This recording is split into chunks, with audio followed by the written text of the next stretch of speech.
एक छोटे से गांव में दो सफेद बल्लियां रहती थीं। एक का नाम चली और दूसरी का नाम मिली था।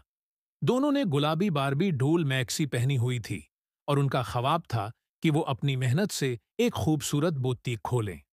चली और मिली दिन रात कपड़ों के डिजाइन पर काम करते। वो रंग बरंगे कपड़े चुनते और उन पर मनफरद कढ़ाई करते। जब भी वो बुटीक में खड़ी होते तो उनकी गुलाबी मैक्सी और खुले बाल सबको मुतासिर करते। बुटीक खुलने के बाद गांव की लड़कियां वहां आने लगें। सबको उनके तैयार किए गए लिबास उतने पसंद आए कि बुटीक मशहूर हो गई। हर रोज नए गाहक आते और तारीफों के पल बांधते। दोनों बलियों ने मेहनत, दोस्ती और शौक से अपने ख्वाब को हकीकत बनाया।